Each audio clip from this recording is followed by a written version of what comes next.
Hi Nancy, so let's go through your videos. It's nice that you guys did a little narration on top so I know what you're working on. So this was your flat walk here and everything looks quite nice. It's a nice 4-beat footfall. He's got a nice head shake. You're sitting up very pretty. It looks like a perfect rider now. Shoulders over your hips, heels underneath your hips. So nice head shake. And he got a little antsy at one point, and there his legs got just a little bit more towards his rocky gait. He does open his mouth when you're putting pressure on, and I know you guys said that Milo was behind him, so maybe that has something to do with it. When he opens his mouth up, I'll see if I can go back a little bit. So when he's playing around with his head or opening his mouth up, just tighten your fist, and you might be doing that. It just might be that I can't see it here. Just tighten your fist and bend your elbows and just increase the pressure a little bit. So when he does something like that, you're making it more uncomfortable for him so he doesn't want to try it again. And anytime he starts going more towards his other gait, of course, just half halt, breathe, and lighten your leg a little bit, because sometimes people forget to lighten their leg when the horse speeds up, and sometimes that's all you need to do is just decrease the leg pressure. But the other thing, if he starts getting pacey or step pacey, is just to bend him or move his shoulders over a little bit, and that'll usually get him out of it. But otherwise, it's a very pretty picture right there. And I know the corner coming up, that's where they always change their gait a little bit. So again, it must be that terrain there. So there I would have just held, tried to get his head down, increase the pressure a little bit more. I believe you're doing it, but I would do it just a little bit stronger so he really doesn't want to try to do it again. And then I'll give you the links on other bits to try to make him more comfortable in that bridle. So there I would have just half halted, slowed him down, and then kind of pushed his shoulders over a little bit more and taken the leg off and breathe. But again, I know it's probably the horse running around that's upsetting him there because he's getting much faster and pulling. The other thing you could do is, instead of just going straight because he's not paying attention and then he's trying to get his tongue over the bit, is give him a job to do. Either take him in a circle a couple of times, or even stop, back up, do a turn on the haunches, walk forward, stop, back up, do a turn on the haunches, and that's actually what we call a rollback. But it's a good exercise to do when they're not paying attention, because it's difficult. They really have to be thinking to accomplish it, and it gets their mindset back, and it gives them something harder to do. But if they're goofing around and we don't really give them anything to do and they keep doing it, then it usually gets worse, not better, or it takes a long time to get rid of it. And again, I would just hold a little bit harder when he's doing that with his head and when he's trying to get that tongue over the bit. But again, sometimes horses just do that when they're nervous. They try to put the tongue over the bit, and other times it's because the bit is given too much tongue pressure. So then I always just try to make sure I have a bit that has enough port on it that gives them room for their tongue, because some have a bigger tongue or a low palate, and then if that's not working, then you can always use a bit that has what's called a tongue plate on it, so it kind of blocks their tongue from going over the top. But I always make sure they have enough room in their mouth, and I've tried bits like that first before I try something else. But some of them are just in the habit of doing it, so no matter what bit you have in their mouth, they keep trying to put that tongue over the top of it because it's become a habit. Okay, so this is just your flat walk the other direction. The only thing is that sometimes, he's getting his head a little bit high. I'd like it just a little bit lower so he relaxes back more. The more his head comes up, the more he's going to go towards that second gait, but he also might go to pacing or trotting. So again, I would have circled or serpentine or done that roll back or moved his shoulders and tried to give him some different jobs to do. The other thing is, lots of people, when bad things are going on, people are trying to ride their horse right next to it. If they're really distracted, I come more in the center and give them a job to do here. Take them off and maybe make a circle and spiral it in and spiral it out and spiral it in and spiral it out. Or make the flower pattern and give him something to do, which gets his eyes off of Milo over here and gets rid of the distraction. And then when you go to take a break, then you can stand over there.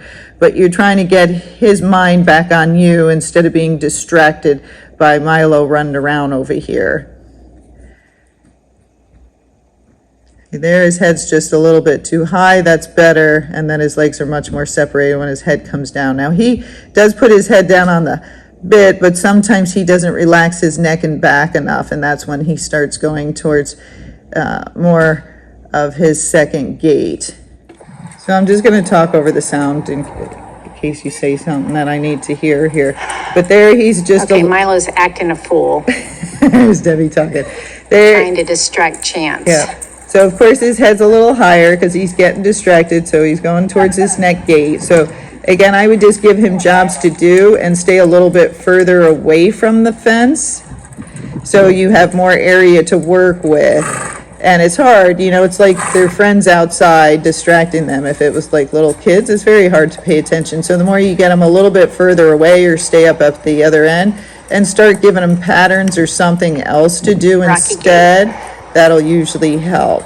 So here you're going towards your rocky gait, but I know it's going downhill a little bit. So you're pretty good, you know, it looks like his tail's bouncing, but I did see a little soft bounce in the saddle, which means it's a little bit closer to a step pace, you know, but I know it's going downhill. So I go a little bit slower. I'm going to turn the sound back off. I'm going to try. And I would just move his shoulders over a little bit or stay more off the rail. And then you could always leg yield back and forth just to help separate his legs a little bit more.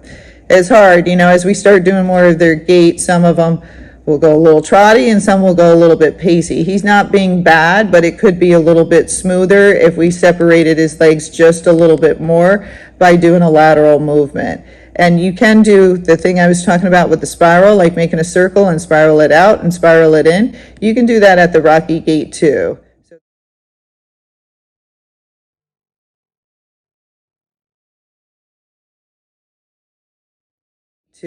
So there it's smoother. There's that bad corner that we hit. So it's pretty good. It's just once in a while that you're getting just a little soft bounce in the saddle. And again, anytime they spook like that, what I try to do is immediately stop, back them up, because I want to teach the horses when they spook, especially out on trail, I don't want them to move. I don't mind you spooking, but I don't want you to move quickly that I'm going to fall off or spin or turn. So it's nice that you put this in so other people can see. So when he spooks, I'm going to tell you where I would have leaned back, shoved my feet forward, and pulled on him as hard as I could to stop him. And then I like to actually back them up to the object, as long as I know it's something that's not going to kill us, like a car or a lion or something like that. And then I turn and look at the object. Even if it was just the horse running by and he caught it in the side of his eye, again, it's okay if he spooks. I just don't want him to have a big spook or a spin. So here we go. Stop. And I would have backed him up, and I would have backed him up all the way up to that tree, and then I would have turned him that direction and had him look at what the object was. If he was still goofy and he wouldn't stand still and look at it, then I would have actually turned him, walked that way, stop, back up, rolled kind of into the fence, doing a roll back that direction, walk forward, stop, do a roll back that direction. So it is a turn on the haunches, but I turn it towards the fence because I don't want the object behind the horse. And I might do that a bunch of times until I think they're tired, and then I go, okay, do you want to look at it now? And I'd stop and let them look at it again. Okay, so then I would try to have them stop and look at the object, and then once they're fine with it, then I'd move on and go back to work. If they weren't, I'd give them more work to do. Depending on the horse, sometimes, again, you can do it here, like you could do a roll back here. But if the horse is really spooky and whatever's over here, it is just freaking out, I just go, okay. And I might go over here or somewhere else in the arena and really work the horse, like canter it, or do rollbacks over there, or gate stop, gate the other way, and then I do shoulder in and leg yield. I would just try to give the horse some difficult movements to do to get its brain back, and then go over there and stand and try to look at it again. So again, I'm sure it was probably Milo doing something over here, but as much as you can, you don't want to just keep riding through it, because then that doesn't teach him anything, and then the horse keeps spooking. As time goes on, they might not spook much, but when they spook, then it keeps happening like this. And I tell people, well, no, they're carrying us, so we want to teach them, yeah, you can spook, because we know we can't totally stop it, but I'm going to try to help you and show you what to do. And I'd like to teach you to spook in place so I don't fall off. So again, when he spooks, stop, back up, get control of him instead of keep going forward here. So that's, again, you kind of got reorganized and you wrote it out well, but I think that you could help him fix a little bit. So again, if they're trotty, we want the head up, and what happens over time is the horses can change a little bit. So as long as it's staying smooth, his head's fine, but anytime you feel like you're getting a soft bounce in the saddle, then put more pressure on the bit. See if you can bring his head down so it's lower, and then if that hasn't worked, move his shoulders over, or bend him a little bit, and give him half halts and just lighten the leg. But overall, it's pretty blurry. The video's a little blurry as I'm trying to expand it. But so those are the things I would work on, and that's why it's helpful that the horse knows lots of patterns, because so you can give it things to do if it's acting up like that. You could have also came in and did the flower pattern, and if the horse is amped up or antsy, I tell people don't worry about the gait. That's, second. First, it's the horse's behavior. So if they were being goofy or they're getting anxious and then they're pacing, other things you could do is come in the middle and do the flower pattern and go ahead and just go forward around it, even if they're pacing, until you get their mind back. And once you get their mind back, then you can get their neck and back relaxed, and then you can get their good gait back. But in the beginning, it's more important to deal with the behavior than with their gait. And then the other thing, you should be very proud of yourself because you're riding very pretty now. No more thumbs up, remember that? So you're a beautiful rider. You're now looking up all the time. Even when he spooked, you're looking up pretty much most of the time. And you're sitting up nice and tall. Your hands are in the correct position. Your leg is in the correct position. Your heels are down. It's right underneath your hip, which is right underneath your shoulder.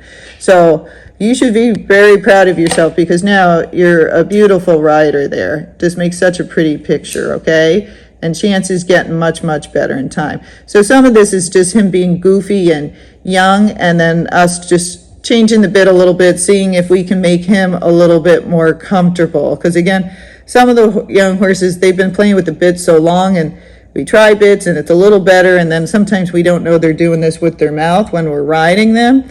But if they are, we want to see, well, maybe he just needs more tongue relief. So we change the bit to to help him with that.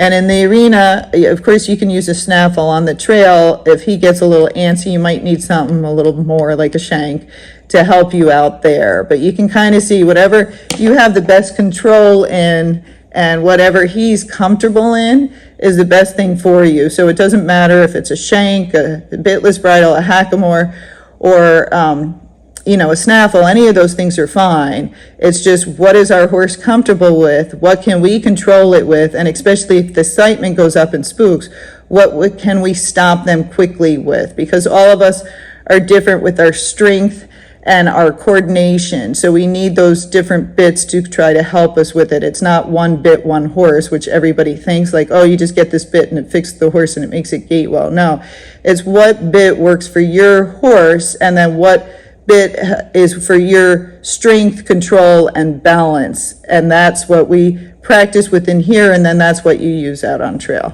But otherwise, I think you're really doing amazing, and you've come a long way.